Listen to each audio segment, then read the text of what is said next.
So you're doing your Uber Eats delivery just like normal. Then all of a sudden an issue comes up that demands that you really need to contact Uber Eats support. But there's just one problem. They didn't exactly give a tutorial on how to contact Uber Eats support. So how do you get a hold of them to help solve your issue? Since you don't know how to contact them, you just kind of sit there flustered wondering what you should do next. Well, not anymore, because in this video, I'm going to be sharing with you how you contact Uber Eats support, and then we're going to give 4 reasons why you might want to consider contacting them in the first place. So, let's get into it. Hello everyone, this is Elijah with the Rideshare Guy, and in this video, we're going to be talking about Uber Eats support, how to contact them, and some practical reasons why you might want to contact them if you run into these particular issues.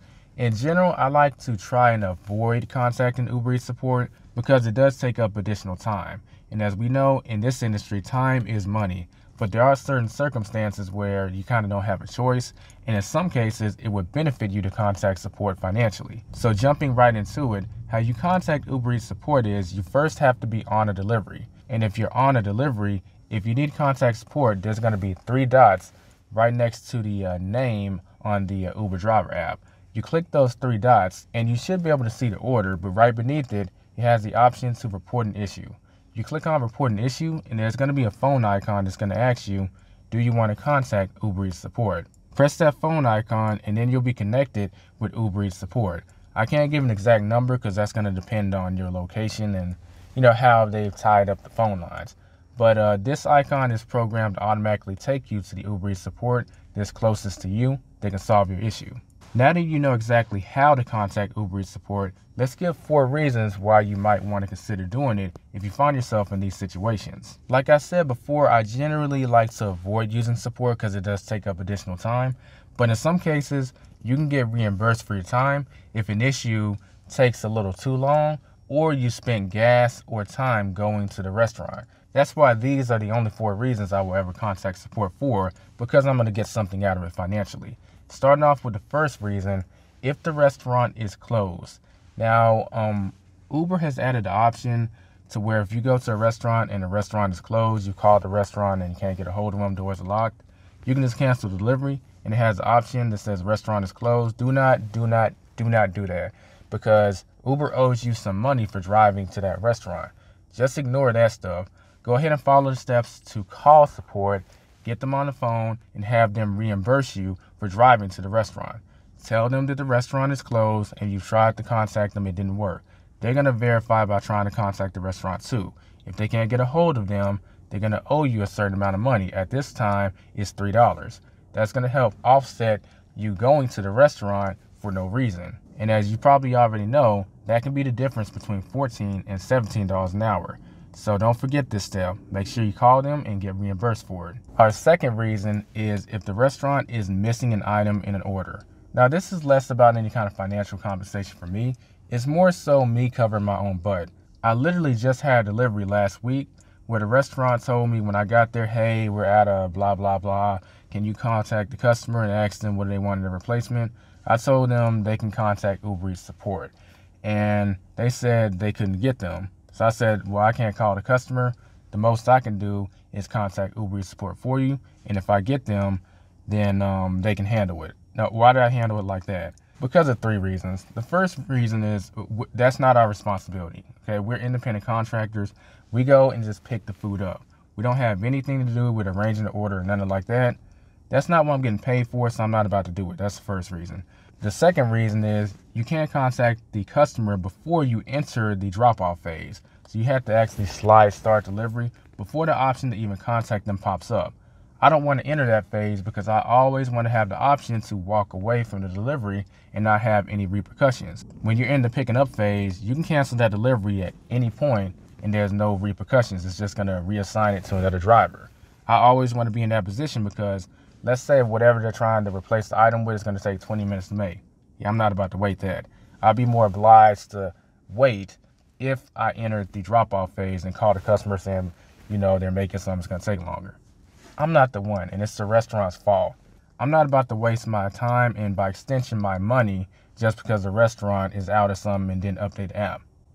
Not my problem. And the third reason is to protect my satisfaction rating and potentially protect my tip.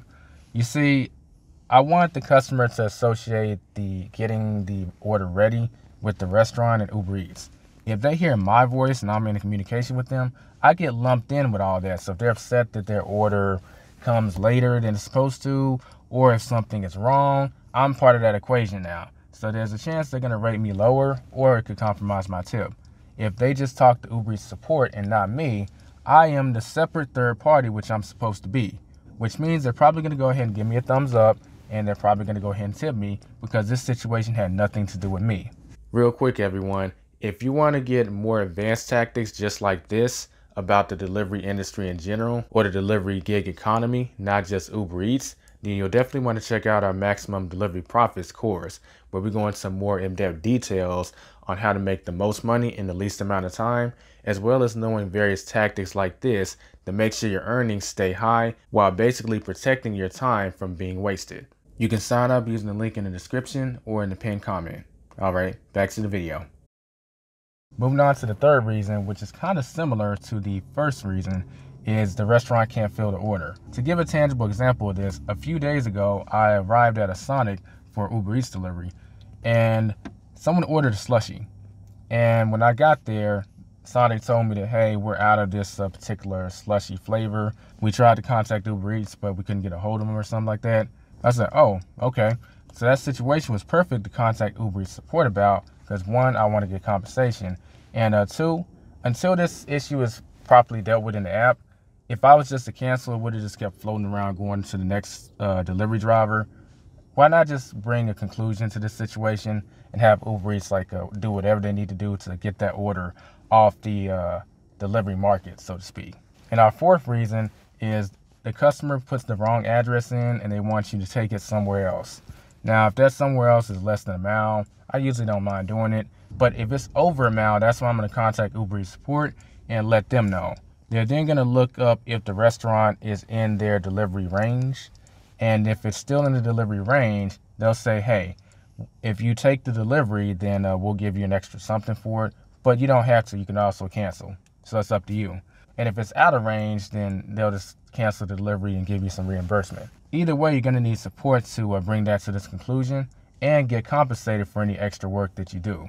And with that being said, we've given the 4 reasons why you probably want to contact support, as well as how to do it. Now, I know some of y'all are going to say, Elijah, I've tried contacting Uber Eats support. I never get anyone on the phone. Calm down, calm down. I've been in that situation too. That's why I'm going to share with you an alternative way of contacting Uber Eats support so you can still get your compensation in the situations that you need compensation for. So that Sonic situation I shared with you when I was going over reason 3 about the slushie, I actually didn't get anyone on the phone on Uber Eats support. So I used another method to get my compensation. I basically reached out to Uber inside the app and told them, hey, this is a situation and this is what I need to be compensated for. I'm going to show you what this looks like inside the app now. So once you have your Uber app open, you're going to click on the bars in the top left-hand corner. You're going to click on Help. Once you've clicked on Help, you want to click on Account and App Issues. After that, you want to click on Change Account Settings. Then you should be at a screen where you can click I have another account issue. That's going to ask you for a bunch of information and you want to fill it out as applicable. If there's anything that you don't know or isn't applicable, just put NA. And here's the important part. Tell us what happens. You know, they're basically asking what's the situation. So I'm explaining the situation to them. I'm basically letting them know that the restaurant was out of what the order was. So I drove to the restaurant for no reason.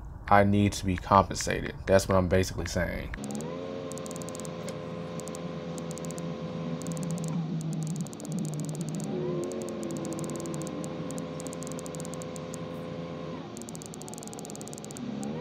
And the photo, before you cancel the order, you want to make sure you screenshot the order and submit it here. That way they're going to have the order number and the order name, so it makes it real easy for them to pull it up and confirm what happened. Then press submit, then you're good to go.